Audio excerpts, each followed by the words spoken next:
Hey everybody, welcome back to the garage. So today we are doing a product review of this guy right here. So this is the X-Tool IP900. So you may be wondering what this is. It's an app-based scanner, and over the last 4 or 5 years, the industry has been moving over to app-based scanners. More likely, you're probably familiar with these guys. These are, your typical handheld scanners, OBD2, and typically they run between 50 and $100, depending on the options that you get with it, right? But like I said, the entire industry is moving over to these guys, app-based scanners, and really it's being driven by the manufacturers, right? So with a lot of the cars and vehicles that are coming out these days, they're all driven by software. They're all driven by particular modules within the car. And these app-based scanners are absolutely paramount to actually talk to the modern cars. With the amount of modules and computers in them, you're kind of dead in the water if you don't have something like this, right? There's like two, thought processes on it. Basically, there's like the shade tree mechanic who basically kind of wants to understand what's going on with their vehicle, and then there's the mechanic that's actually really getting into the weeds of it and actually doing real true diagnostic work day to day.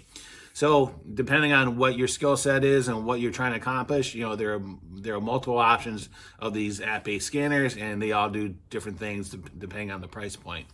But as far as this one, this is the IP900 from XTOOL. XTOOL did reach out to me, and basically they provided the scanner free of charge in exchange for my unbiased review. They are not paying me or anything like that. But at the end of this video, if you do like this product, go ahead, check out the description. And there will be a link that I'll bring out to the seller's storefront on Amazon. And there's also a discount code that will give you 10% off. But in no way, shape, or means are they pay me for this review. I'm not receiving any type of kickback if you do use that coupon code. So this is truly a unbiased review. As far as these scanners, what is the big thing, right? So, and the thing of it is they are bi-directional. So with the cheap scanners, they can only read, they can't write. So bi-directional, that's exactly what it means. It can read, it basically pull information, and then it can push, it can write information back, right? So why is that important, right? So with like I mentioned, all these cars, there are special functions that you need to do when you're working on a car. And so like ABS systems, in the event that you crack open the brake lines, typically you'll have to run a ABS bleed process to bleed the ABS system. If you don't have one of these scanners, you'll never be able to complete the repair. That's an example of one of the special functions that this scanner can do, right? Another one is resetting the airbag. Again, that's another special function that this thing can do. So this particular one has 38 special functions. So I'm not going to list them all because, again, this video would be 4 hours long if we went through that process. But go ahead, check out the description. There will be a link to the manufacturer's website, and you can check it out on your own.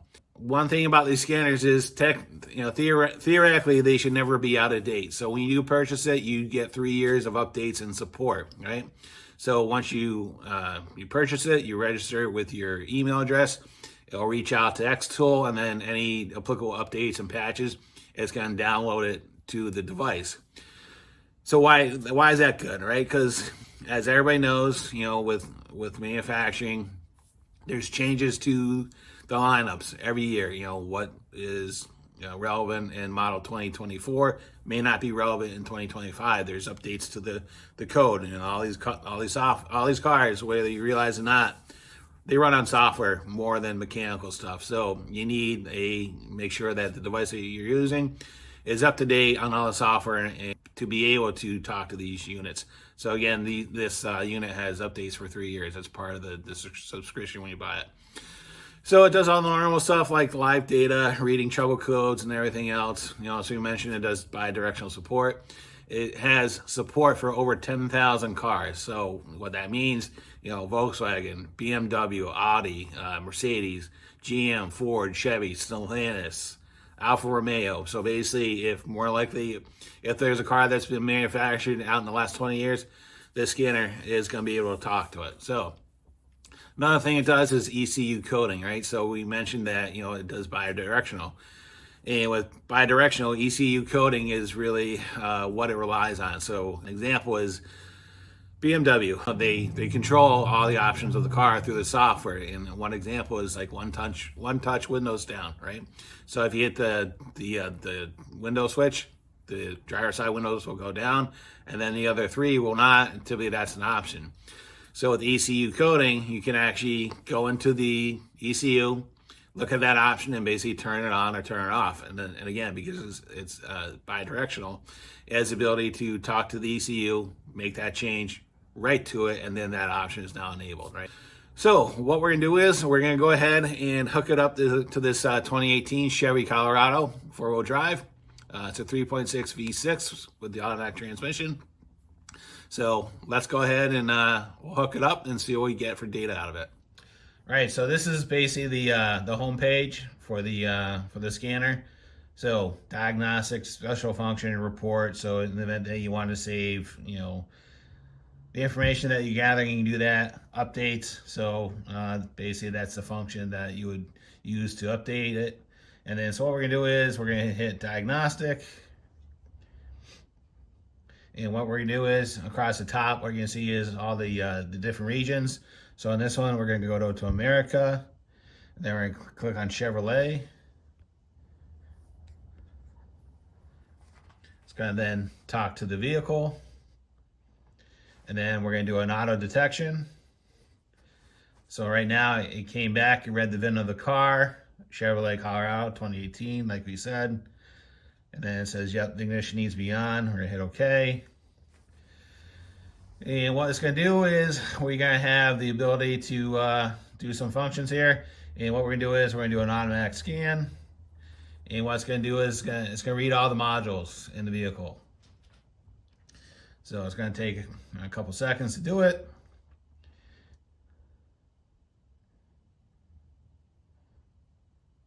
Okay, so now it's done. So what we can do is we can just scroll up to the top of the list, right?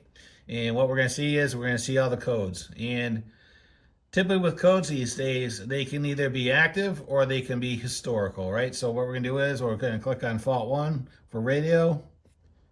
And what we're gonna see is we're gonna see that code, and right there, you're gonna see that it's a historical code. At some point, that code was set and then it resolved it on its own. But right now it's still set in the BCM of the radio controller, right? So if we go down, what we'll do is we'll go to the BCM or the body control module, do the same thing.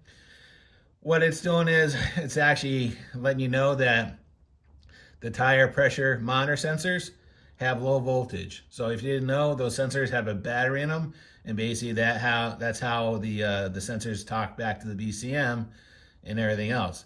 So right now, I know that I have 3 sensors that have low battery in it, and more likely they'll probably last until the point where I have to change the tires in the spring. But again, it's one of those things to be aware of, right? It's good to know. So what we'll do is we'll click on the human machine interface controller, because I have no idea what that is, right? So front video display output signal, which is kind of funny because this car does not have a front camera, so we'll just kind of ignore it. But again, it's a historical code, right? So then we'll go to the ECM, which is the engine computer. Do that, and right now it has two current codes, right? Which I already know about. I won't get into it for now, but basically crankshaft position sensor on bank 2 and the exhaust camshaft position sensor bank 2, right? So if we go to diagnostic, right, we'll go to automatic. What it's going to do, it's going to give you some more information regarding the code.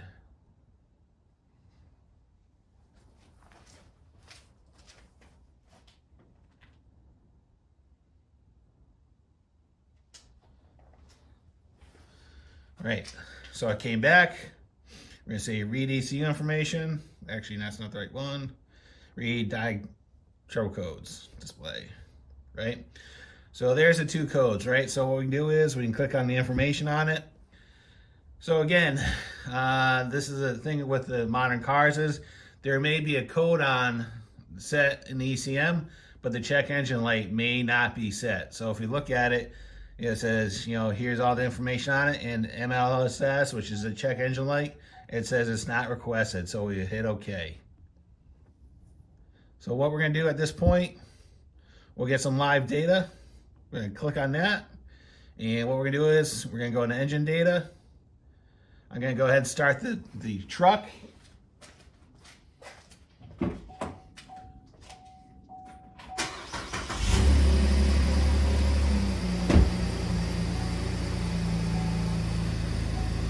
So what we're going to see is all the typical live data that is normally available to you guys. We'll just scroll through. Tells you everything that you need to know. Again, this is pretty common. So we'll get out of engine data. Then we'll go into the transmission data. Same thing. It's going to tell you everything that you need to know about the trans. Right now, it's obviously the car is not in motion. So there's not a lot really going on, but again, more information than you probably need. So what we'll do is, let's go into engine mechanical data, see what that brings back. It's pretty much the same thing as the other engine data, right? We'll also go down to misfire data, right? That's a pretty common one. When you have a flashing check engine light, you have a misfire. We can click on that guy. Again, what it's going to do, it's going to list all your misfire counts on all the cylinders. And right now, this engine does not have a misfire, so right now there's nothing really to show. But in the event that there was a misfire, you would be able to see it right from there. And again, a little bit more history, a little bit more easier to navigate and actually decipher what's going on. So what we'll do is, what else is in here? Let's go to instrument cluster data, see what that is. So this is everything that's representative in the cluster. Battery voltage, speed, engine speed, fuel in the tank, fuel level, oil pressure, oil level switch, and everything else, right? So a lot of information. So what we'll do is we're going to go into special functions and learn functions, right? So again, this is an example of some of the special functions that it can do. Crankshaft position variation learn, brake pedals position sensor learn. Let's go into that, see what it says, right? So at this point, there's nothing really to do because the sensor has already been programmed, so it's not in a state where it needs to know what needs to be done. So what we'll do is we're going to go back.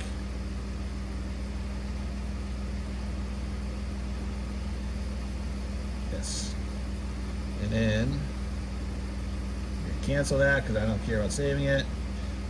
Go back. So what we'll do is we'll go into special functions. So like I said, here's all the special functions that you can use. ABS bleeding, TPM reset. So in the event that you are changing the tires on your car or you're rotating them, you can do this as well to move the sensors around to basically tell the PCM what is going on. So what we're going to do is we're going to go down to the Colorado and we're going to 2019 because this one's a 2019, and we're going to go to information. It's going to tell you that all those sensors are Schraders. So what we'll do is we'll go to diagnostics. Yep. And then it tells you all the IDs of the sensors themselves. Front left, front right, rear left. We do it on a relearn. We do an OBD relearn. And again, at this point, we don't need to do anything, but let's do this. We'll hit OK, right? So we'll hit cancel on that. Right, so hit OK.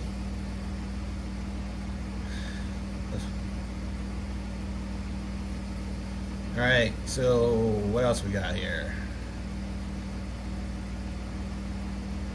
Go back. So say if you wanted to do ECU configurations, because again, so this is one of those things that we were talking about as far as ECU coding. So if we go to America, the only cars that's supported on this are Ford and Lincoln. But say if you want to go to Europe, again, BMW, Audi, Ford, VW, Skoda, Audi. If you go to Asia, should be Toyota, Mazda, Scion. China, brands that I've never even heard of, but there they are. And let's do this. What else is there? So as far as to retrieve updates, it's pretty easy. If you have an update, it's going to show you right there. All we're going to do is we're going to click on it. So right now it's showing you that there's 3 updates. One for VW, one for whatever that one is, and one for another one that we have no idea what it is. So what you can do is you can click on it. It will show you actually what the details of the fix are and see if it applies to your situation. But at this point, if you want to update it, you'll just click on Update All.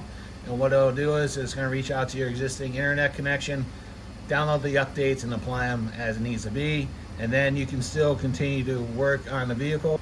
All right, so at this point, why don't we go ahead and wrap it up, and I'll give you my final thoughts. All right, so there you go. Pretty good overview of what these scanners can do and why you need them. You know, if you're working on modern cars, they really are necessary to do any type of diagnostic work and really kind of know what's going on with your vehicle. They are a little bit more expensive than you know, the handheld scanners, but again, with the amount of information that you have with them, I think it's a good value.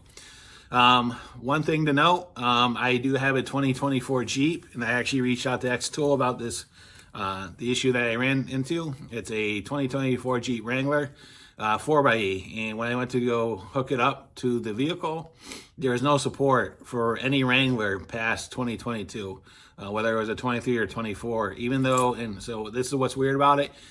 You say, oh, it's a 4xe, and no, it probably really doesn't matter, but it was no support at all for any Wrangler, regardless of the engine, whether it was the turbo 4-cylinder, the 3.6, or the hybrid. When you went into the automatic scan, it couldn't talk to the vehicle. And then when you try to do a manual selection for the year, when you went in, you know, there was a listing for Wrangler for 21 and 22, but there was nothing for 23 and 24.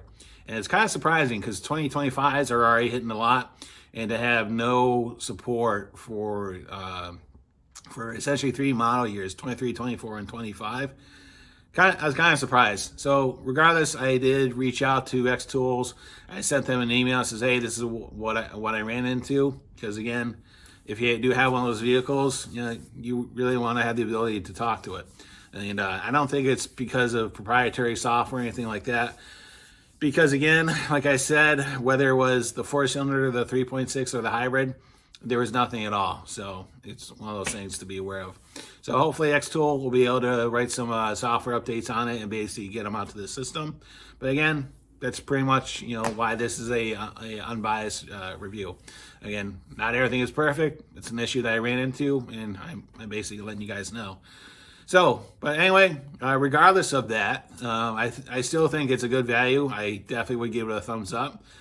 There's a ton of information that can be used out of it, and it's just a matter of how much time you want to spend with it. And but I do think it's a good tool to have in the toolbox. So, if there's any thoughts, questions, or concerns, go ahead and leave me a comment in the comments box, and I'll get back to you as soon as I can. And as always, thank you, and have a great day. See ya.